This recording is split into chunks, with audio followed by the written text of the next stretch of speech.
The third part in our contemplation from the book of Things Omitted is order, ordination, options, and others.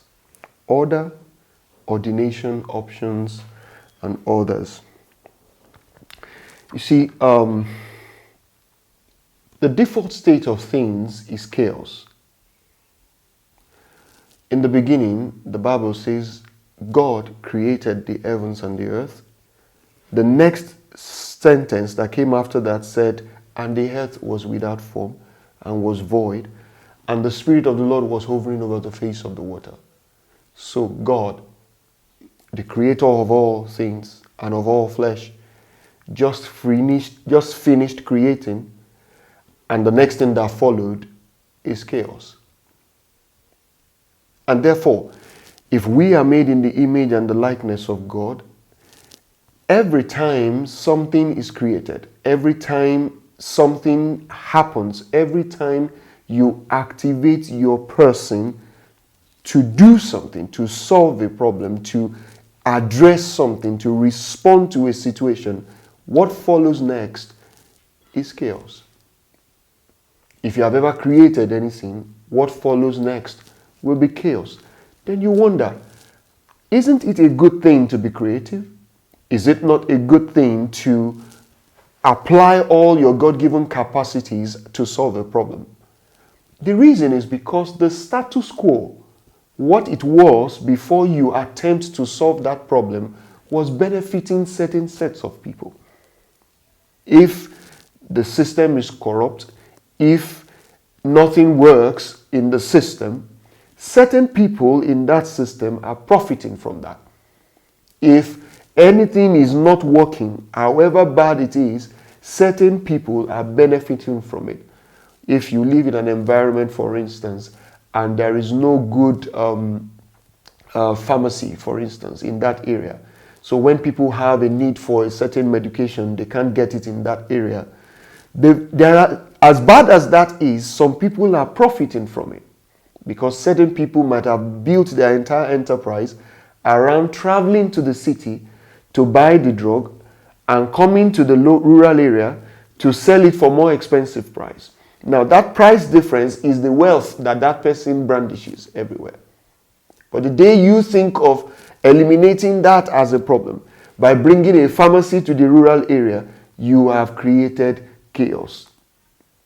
Now, that chaos is the reason why we are having this conversation. Order. What does it mean to order things? That something of value has been created does not mean that the value is arranged in a way that is orderly. And when things are not in orderly fashion, it is impossible for them to work as a system.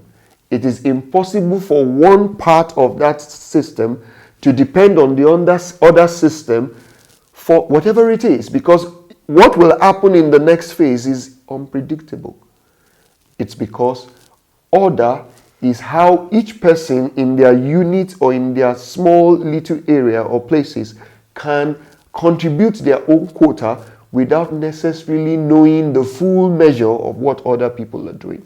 Now, this order that I speak about here is not something that is going to happen without somebody deliberately going after it. As a matter of fact, every time we are quiet, every time we refuse to act, chaos is already in play. It's a matter of you need to take control of what is going on, otherwise chaos is there by default. So it's not a question, okay, for instance, if you fetch water and you put it in a bowl, you have not decided what you want to do with the water. You just kept the water there in the bowl. By the end of a week, you will start noticing that the surface of that water is not what it was before. You will start noticing that the surface of that water after 2 weeks will start becoming slimy. If you wait another 1 week, you start noticing that certain green things have started growing in the water. If you buy a house, fantastically done house, done to the finest detail, and you collected the keys and celebrated, then you close the door, close the window, and then walked away and come back 1 year later, all the things that are in that building would have started deteriorating. Because at the end of the day, order simply involves a consistent and continuous addition, contribution from you. So if you look around you, the reason you are still living, the reason you are still alive, is because certain things around you requires your consistent and continuous input for them to continue to function well. If we remove that continuous input from you, then everything is as good as a waste. So basically, life requires that there is order, and the person that will bring that order is you. The person that will bring that order is me. Many times, we are quick to think that perhaps this orderliness is the responsibility of some certain people. Perhaps the responsibility of people in government, perhaps the responsibility of parents in a family circle, perhaps the responsibility of a pastor in a religious circle. And so, if things are not happening in orderly fashion, then it must be that they are not doing their work. Well, I like to put this to you that order requires the input of everybody at every level. The leader up there can do what he needs to do. He might need to order certain things administratively. He might need to order certain things in terms of their holistic concept. But the context within which those things takes form requires the everyday person. It requires the sweeper who will choose to wake up each day and not be late to work, who will take his broom and decide to sweep that portion that has been apportioned to him or her. It will require that bus driver who is the one driving that state government transport bus, who is doing his job as he has been asked to do.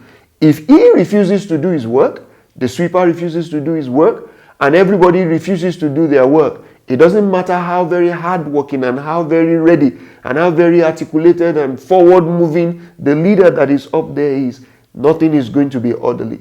So order is actually a result of a contributory contribution to things. Everyone must contribute their part. So my question to you is, since you've been alive, the 20 years you've spent, the 15 years you've spent, the 30 years you've spent, the 45 years you've spent, and all the years that you have spent, how have you contributed to order? If we look around us and certain things are not the way they are, can we actually say that you and I are not responsible for the chaos that is operational?